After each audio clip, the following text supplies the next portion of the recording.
From Baylor to BYU to West Virginia, is the Big 12 all of a sudden the forgotten conference in college basketball? This is Locked On Big 12.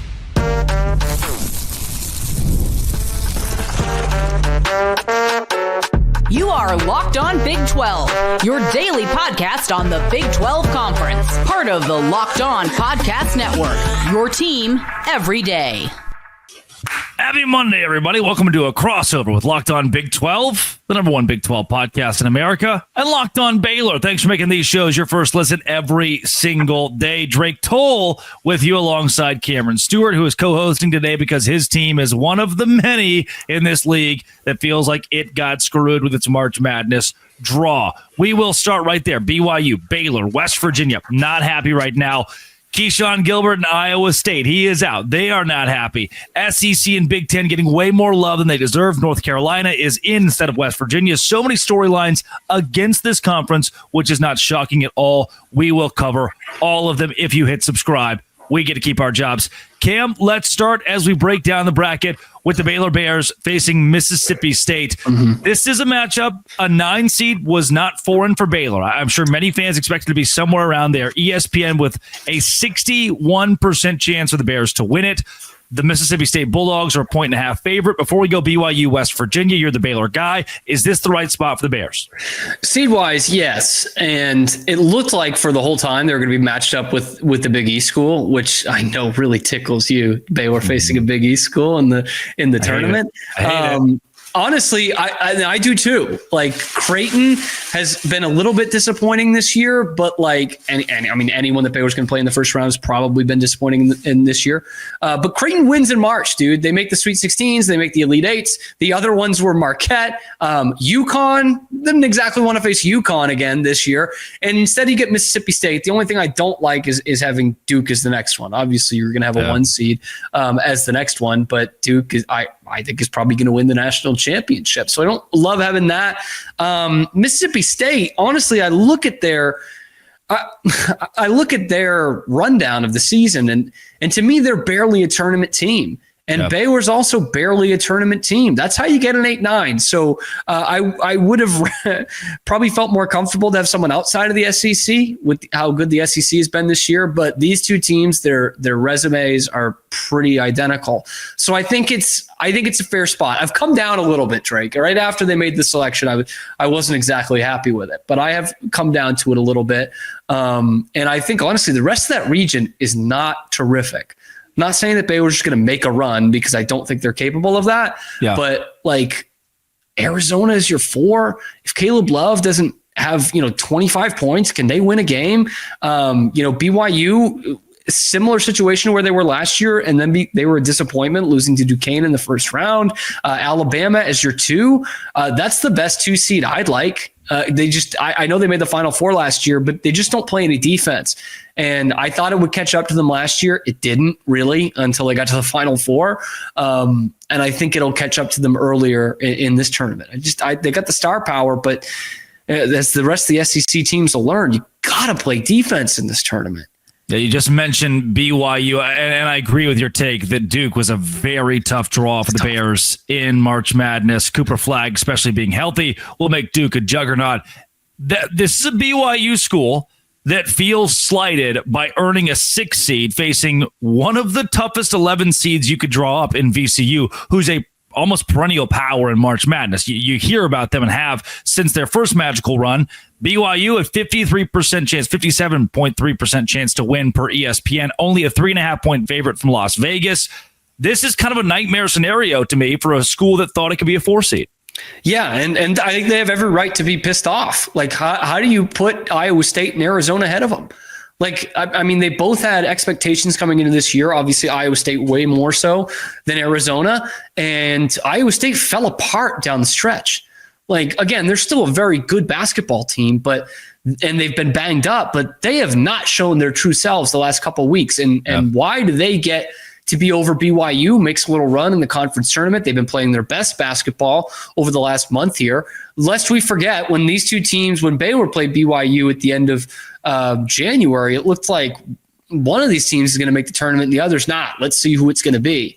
And they're both in, and BYU's in pretty comfortably, but I think they have a real gripe to not being, a 4 seed or maybe even a 3 seed. They finished 3rd in the conference this year.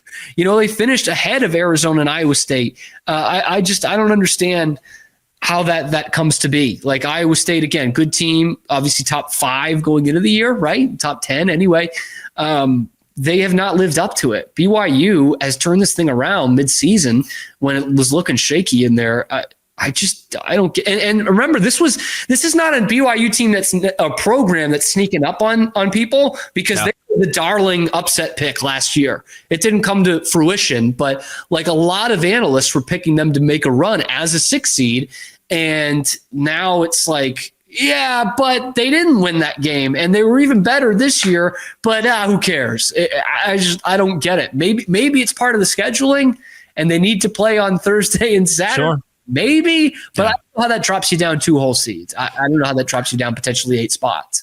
Then there's West Virginia, 6 quad 1 wins, multiple top 10 wins this season, and they are left out for Bubba Cunningham, the chairman of the committee's school, North Carolina, who gets in with just 1 quad 1 win. A brutal shake for West Virginia in the Big 12 here.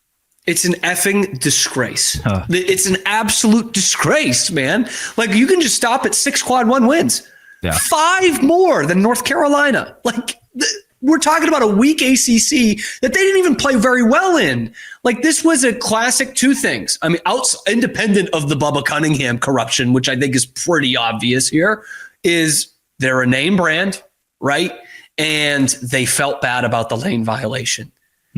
To which I would say, A, tough crap on the lane violation. Who cares? And B, West Virginia is going to feel slighted too, because they're not North Carolina, but West Virginia is a brand in college basketball. Like they've always had good teams. They've got great fans. I don't get it at all. It's a wild thing, because we thought earlier in this year there was going to be a ton of disrespect to the Big 12. And I think for the most part, they got enough respect in everything outside of West Virginia. And to screw them over like this for a Carolina team that just straight up can't beat good basketball teams is totally embarrassing for the committee. And yeah, the optics are horrendous that Bubba Cunningham is the head of this thing. I just look at this. Look at this. Yeah. Ohio State and Indiana, there was like no doubt they weren't going to make it. Nobody had any thoughts that they were going to make it. And they each have better resumes than North Carolina. And that's not even including West Virginia. It's unbelievable to me. This is like corruption to a T. Yeah. Having Cunningham as the guy that spoke immediately on the selection show right after that call was made was perfect. And the last part of it, and they said, injuries played a factor. Tucker DeVries' injury. Right. In December. The guy gets hurt in December. They're right. One of the great stories of the conference this year because they continued to put it together. I really feel for our Mountaineers, man. I feel for Mountaineer Paul. They got absolutely screwed over in this. Like, I honestly think it's one of the worst host jobs we've seen by the committee in years. We talk about it more with football because there's only 12, but this is an absolute hose job. It's incredible. Tucker DeVries was injured in 2022, and it was held against West Virginia. They said, well, they got injuries.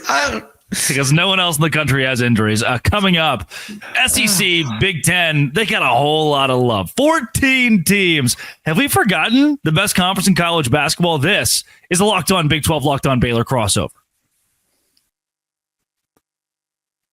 Today's show is brought to you by Factor. Factor's exactly where I go when I want quality meals and fast. With Factor, you get chef-made, dietitian-approved meals that are ready to heat up and eat in 2 minutes. Fuel your body without the hassle of cooking. Factor meals arrive fresh, never frozen. 40 options across 8 dietary preferences each week. Customize your menu to fit your goals, whether it's Calorie Smart, Protein Plus, or Keto. Convenience meets nutrition. I love how Factor keeps you on track with healthy, delicious meals, variety and taste. And beyond just meals, smoothies, breakfast, snacks, so you can have nutrition on the go.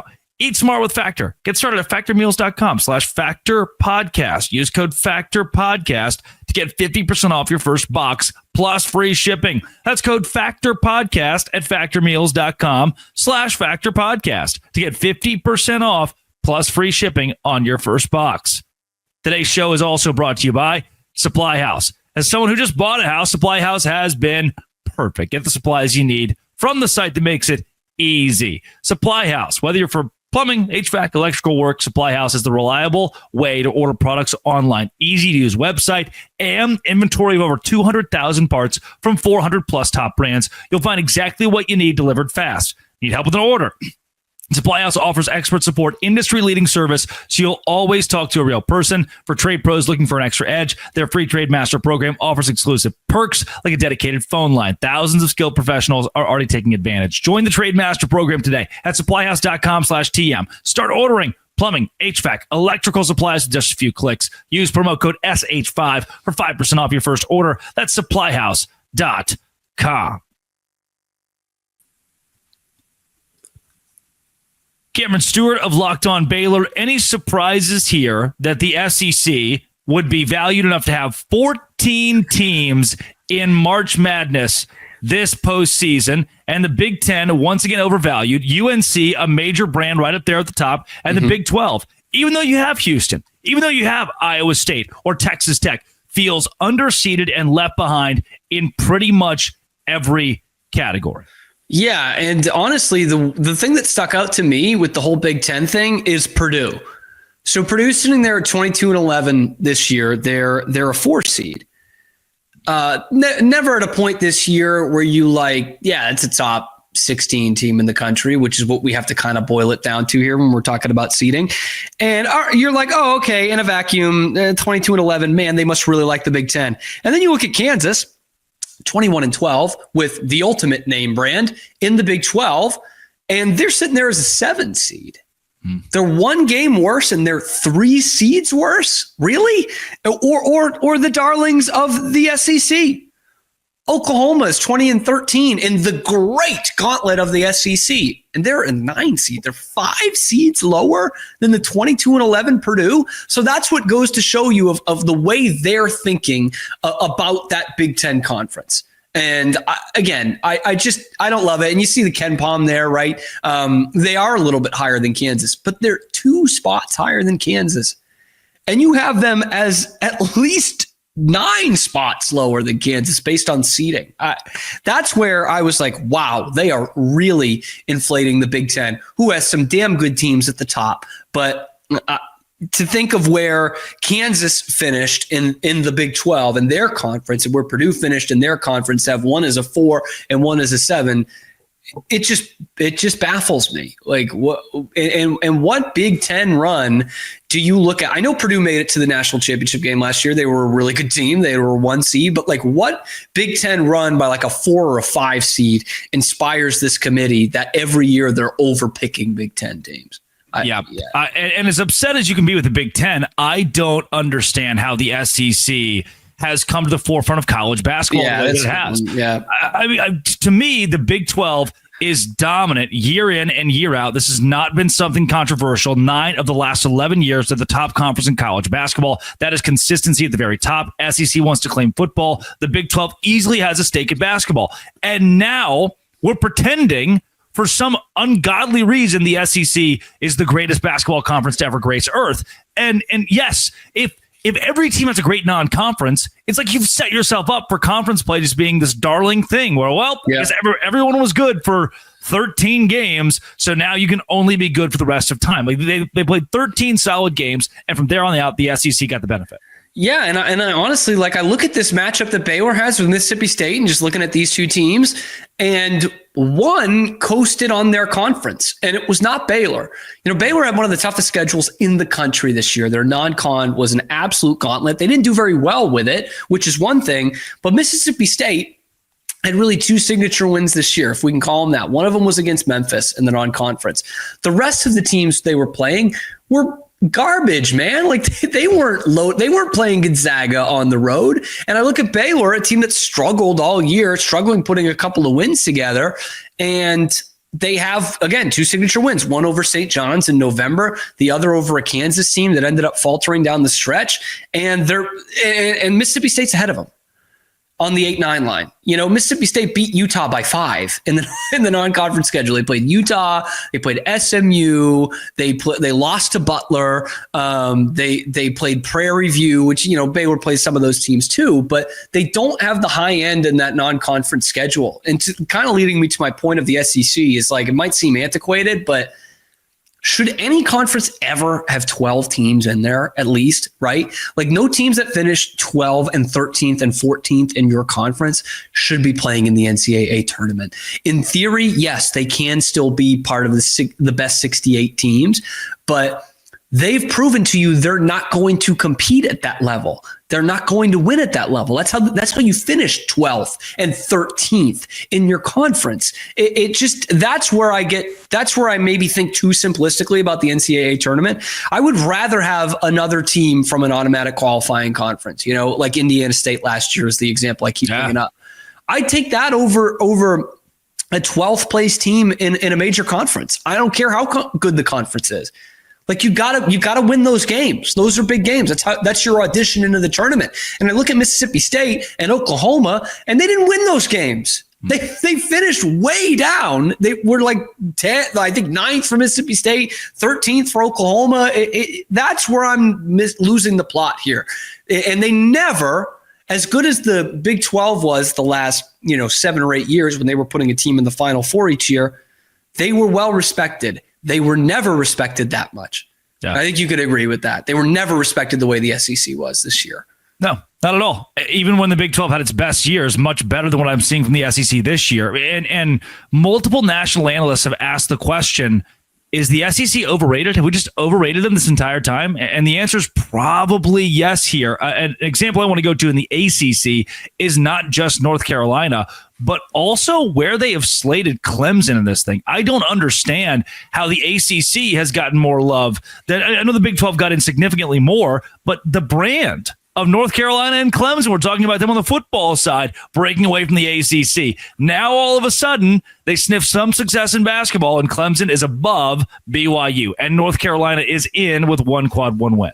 Yeah, I think, honestly, what they look at with Clemson is they were the only team to beat Duke in the conference. And that shouldn't get you a 5 seed. Clemson's a tournament team, but it shouldn't get you to a 5 seed. Yeah. And you could, you could use the same thing with BYU, like, what we talked about in the first segment of how can 2 teams behind them in their conference standings be ahead of them in the seeding. And that same thing goes with Clemson. It's a much worse conference. I know Brad Brownell has his thing with the Big 12 and they knocked Baylor out last year. It's tough for me to talk on that end, but like the ACC is nowhere close. And the fact that we shoehorned 5 ACC teams in there is pretty incredible to me. Clemson, I don't know. I don't think, and I've only watched them like twice this year. I don't think they're as good as they were last year. And here they are at 5, better seed. Yeah, I am. If I'm playing Clemson, I'm a Big 12 school. I'm not very worried. If I'm playing North Carolina and I'm a Big 12 school, also not very worried. If I'm a team of any kind of quality facing North Carolina, anything that would be considered a quad 1 game, I'm feeling good. I would rather face Clemson than Louisville. And Louisville drew the 8th seed out of this thing. Yeah. And the job that Lutz has done there in year 1 has been incredible. And now they're an 8th seed and going to have to fight their way past a 1 in their second round game. Coming up, Iowa State, no more Keyshawn Gilbert in March Madness. Oh, that's not good. That's really not good. This is a Locked On Big 12, Locked On Baylor crossover.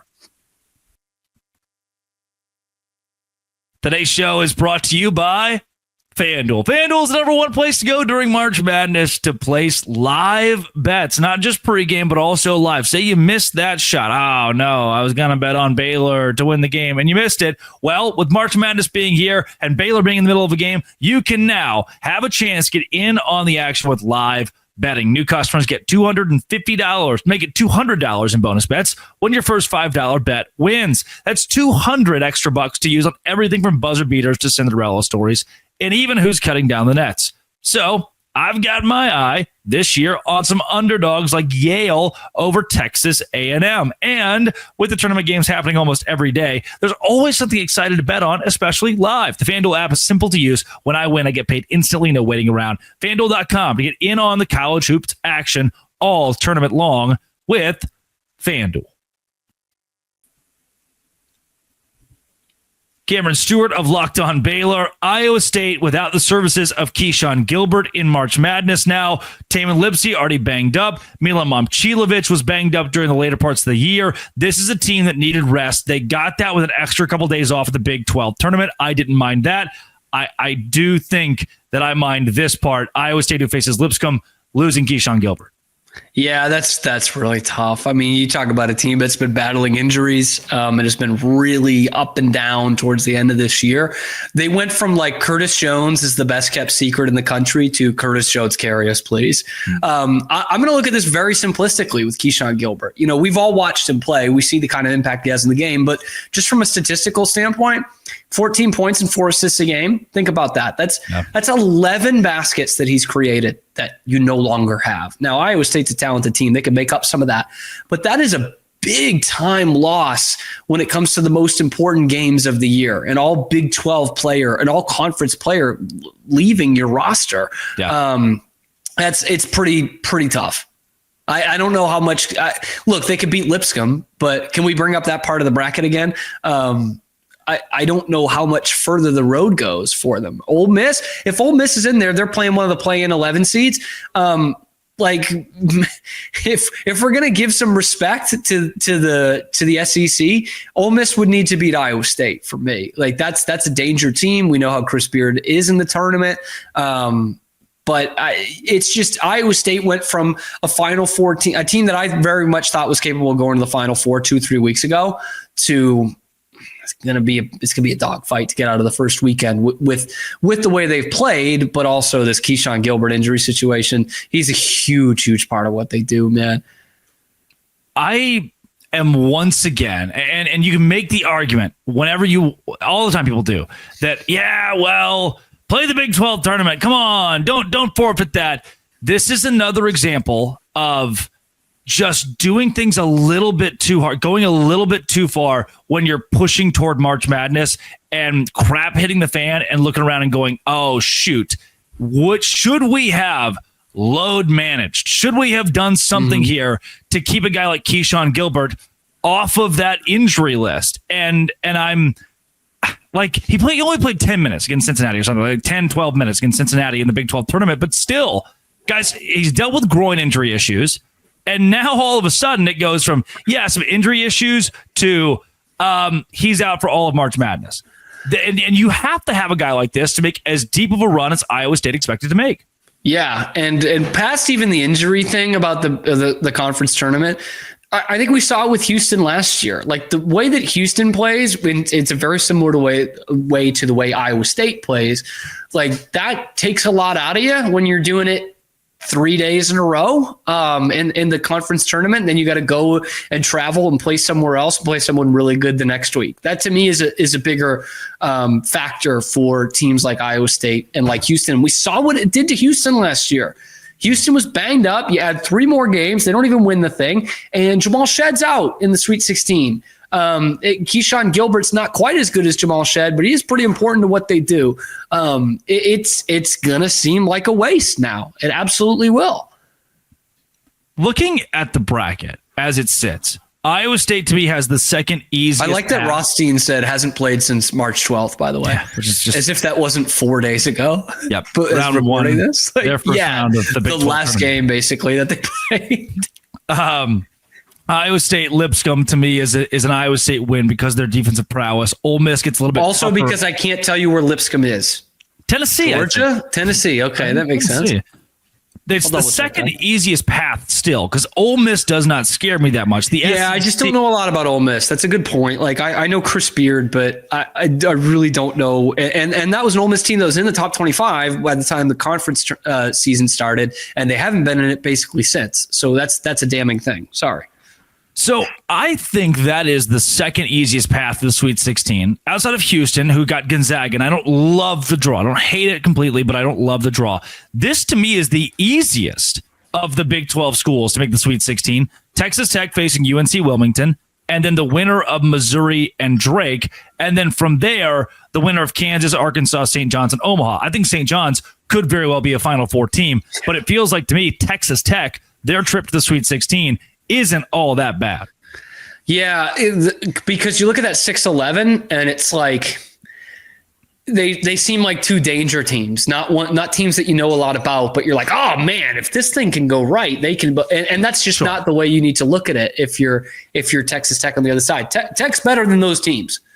Right. I think Tech has been slighted a little bit all year long, but a 3 seed feels like where they should be. I think that's the only Big 12 team other than Houston that I'm like, yeah, that's where they should be. And so, yes, Tech should be there. Tech should be there playing in the next weekend. And you look at the other side. I mean, St. John's, to me, like you said, I think that's a Final Four team. And so that's where it gets really tough. But Tech can play a couple different styles, man. I think they could be. I think they can absolutely make a run at this thing. Kansas and Arkansas, that's a fascinating one, by the way. I do like the Kansas Arkansas. The fact that it's Calipari, Bill Self, and Rick Pitino, all three in the same. So good, man. In the same hotel. And Grant McCaslin. In the same arena. They're all sitting right there. And then, yeah, I mean, McCaslin's right there, as well as whoever Drake has hired to replace Darian DeVries, and they're right back in the March Madness fold. Yeah, they get the last laugh, don't they? We're in the tournament. Also, Darian DeVries is not. Tech has a very good shot to end up playing Drake in this matchup. I don't have a ton of confidence in Missouri. If you ask Haslam Metrics, they have Texas Tech beating a team like Drake by 10 points ultimately. So I wouldn't be surprised at all if that's who they get, because Missouri likes to play very fast. Texas Tech will beat Missouri by 4 if you asked Haslam Metrics. Drake likes to play slow. Typically, those defensive slow teams win. And with Tech also being defensive and slow, I think they beat Drake because they have the better athletes out of the two. This is March. Anything can happen. As we take another look at other Big 12 schools in the bracket, we haven't talked a lot on Houston yet. Let's touch on the Cougars, SIU Edwardsville in round 1, then that winner of Gonzaga and the winner of Gonzaga and Georgia. As I've said, I think Tech has the first easiest path to a Sweet 16. Iowa State not too far behind them.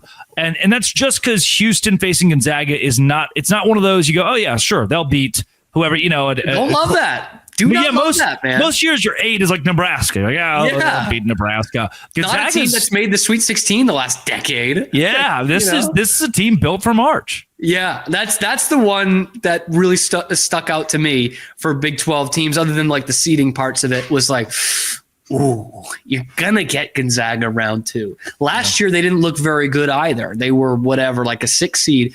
And they kicked the crap out of Kansas in that second round, and they got to the Sweet 16. This is just what they do. Mark Few, this is his month. When it gets to April, it gets pretty tough for them. They don't do well then, but in March they do really well. And for a team in Houston, psychologically, that's gone out too early each of the last 3 seasons, I think that's a bad draw.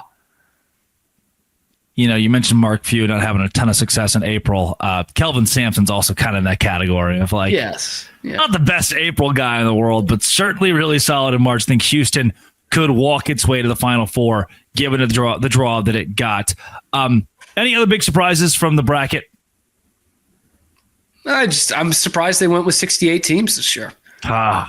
Usually 64, and they made it a field of 68. Brett Yormark wants 78 or whatever. 76, I think, is what he wants. And someone in my comment section was just like, it should be 76, you idiot. And that was just it. Like, no explanation. I was like, oh, sure. Yeah. Well, the only thing, and I told Ward Whites this on the press box when I was on I think, Friday. It's a huge spot for you. Is you think about schools like UTSA, Karen Aston women's basketball. They go, I think, undefeated in conference play, and then losing their conference tournament in the quarterfinals. Just, oops, we had one bad game. And now you're out of March.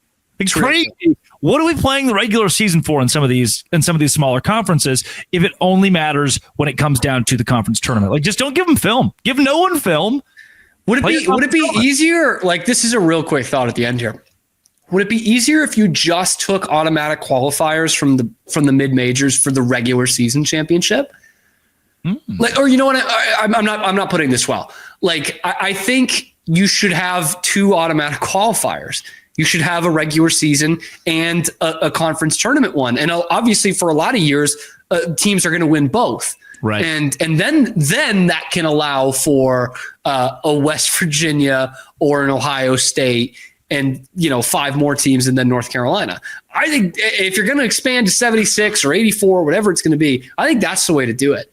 Incentivize the regular season championship because it's more impressive than the conference tournament championship. Correct. And then you'll have some years, like last year where St. Louis won the Missouri Valley tournament, but Indiana State was wire to wire the best team and they won in the regular season. I think that's a good way to go about it. It was Drake that won the MVC last Drake, year. yeah, whatever. Yeah, Stupid name. They're back again. That is Cameron Stewart of I always get them mixed up for some reason. At Real Cam Stewart and Locked On Baylor. This has been and always will be Locked On. Thanks for making it your first listen every single day.